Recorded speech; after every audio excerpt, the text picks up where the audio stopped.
दोस्तों, मुख्यमंत्री Kanya Utthan Yojana graduation pass 50,000 scholarship की रिगार्डिंग काफ़ी बड़ी अपडेट आ चुकी है। इस वीडियो में आप जानेंगे कि वैसे छात्राएं जिन्होंने मुख्यमंत्री Kanya Utthan Yojana graduation pass 50,000 scholarship के लिए आवेदन किए थे बट अभी तक उनका पैसा नहीं दिया गया है, तो उन सभी का पैसा कब दिया जाएगा।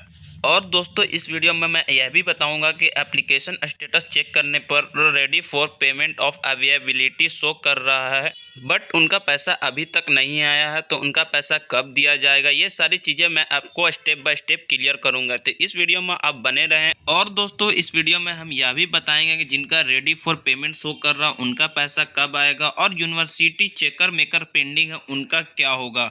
ये सारी चीज़ें आपको मैं अब स्टेप बाय स्टेप क्लियर करूंगा। दोस्तों, वीडियो अच्छी लगे तो वीडियो को लाइक कर दीजिएगा और चैनल को सब्सक्राइब करके बेल आइकन को ऑल पे प्रेस कर दीजिएगा। जैसा कि आप यह देख सकते हैं कि कुछ डेटा शो हो रहा है जिसमें यह बताया जा रहा है कि मुख्यमंत्री Kanya Utthan Yojana graduation pass 50,000 scholars के लिए कुछ राशि जारी होने वाली है। वो राशि है 750 करोड़। ये राशि जैसी ही जारी की जाएगी वैसे ही स्नातक पास छात्राओं को ये राशि दे दी जाएगी। ये राशि किन छात्राओं को दी जाएगी, चलिए अब हम जानते हैं कि कौन कौन छात्राओं को ये राशि दी जाएगी।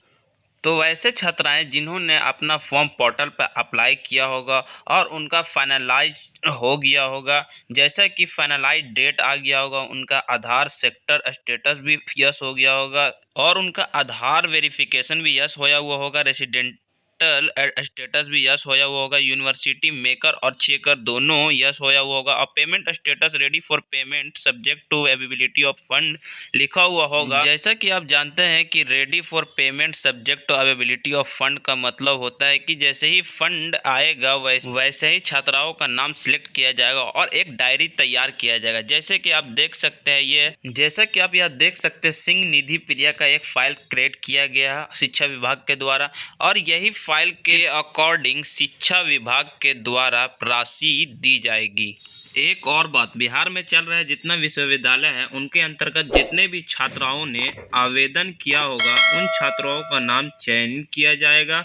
चयनित करने के बाद लॉटरी सिस्टम के अकॉर्डिंग मान के चलिए कि पेमेंट पाएगा, यानी कि आपका पेमेंट लिस्ट में नाम आपका जुड़ जाता है। अगर आप लकी हैं तो आपको पहले स्लॉट में ही आपको पहले लिस्ट के अकॉर्डिंग ही आपको 50,000 की राशि प्राप्त हो जाएगी। लेकिन आपको 50,000 की राशि प्राप्त करने के लिए सबसे पहले आपका बैंक खाता डीबीटी से लिंक होना चाहिए।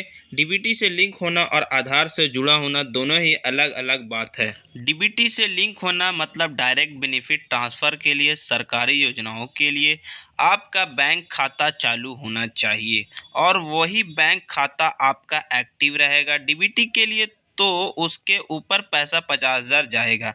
अगर बैंक खाता एक्टिव नहीं है, काफ़ी टाइम से उसको आपने चलाया नहीं है, निकासी या फिर जमा नहीं किया है पैसा, तो फिर हो सकता है कि आपके अकॉर्डिंग में पैसा आपके अकाउंट में क्रेडिट होने में समस्या आए और वो रिजेक्ट होकर शिक्षा विभाग के पास वापस चला जाए। इसीलिए आप अपने बैंक अकाउंट को चालू अवस्था में रखें। दूसरी चीज़, जब आपके फॉर्म में स्टेटस में जो है यस दिखाई दे रहा है आधार सीडिंग का, तो उसके बाद कृपया करके अपना बैंक डीबीटी अनलिंक ना करें, क्योंकि आपका एक बार आधार सीडिंग स्टेटस यस हो जाता है तो जो भी बैंक आपका पहले डीबीटी के लिए लिंक रहा होगा वही बैंक डिटेल शिक्षा विभाग के फाइल में चला जाता है।